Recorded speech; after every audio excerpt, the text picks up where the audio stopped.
হঠাৎ করেই পদত্যাগ করলেন আন্তর্জাতিক ক্রিকেট কাউন্সিলের প্রধান নির্বাহী কর্মকর্তা সিইও জিওএফ অ্যালারডাইস। বিশ্ব ক্রিকেটের নিয়ন্ত্রক সংস্থা নিশ্চিত করেছে এই খবরটি।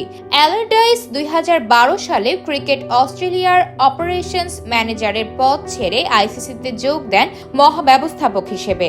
এরপর 2021 সালের নভেম্বরে সংস্থাটির প্রধান নির্বাহী হিসেবে দায়িত্ব নেন তিনি। এর আগে অন্তর্বর্তীকালীন সিইও হিসেবে কাজ করেন অ্যালারডাইস।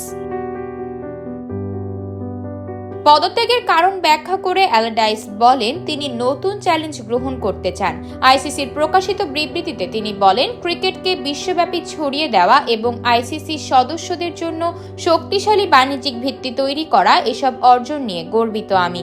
তবে এখন নতুন চ্যালেঞ্জ গ্রহণের সময় এসেছে। আইসিসি চেয়ারম্যান জয় শাহ অ্যালারডাইসের প্রতি কৃতজ্ঞতা জানিয়ে বলেন, তার নেতৃত্ব ও নিবেদন আইসিসির জন্য গুরুত্বপূর্ণ ছিল। বিশ্বব্যাপী ক্রিকেটকে এগিয়ে নিতে তিনি অসাধারণ ভূমিকা রেখেছেন। যদিও ক্রিকেট বিষয়ক ওয়েবসাইট ক্রিকবাজ জানিয়েছে, কিছু বিতর্কিত কর্মকাণ্ডের কারণে অ্যালারডাইস হয়তো পদত্যাগ করতে বাধ্য হয়েছেন।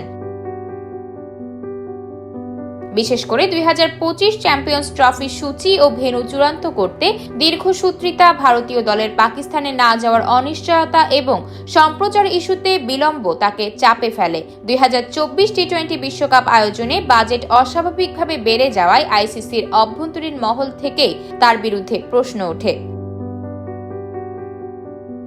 আইসিসির পক্ষ থেকে তার উত্তরসূরি খুঁজতে আনুষ্ঠানিক প্রক্রিয়া শুরু করা হবে শিগগিরই।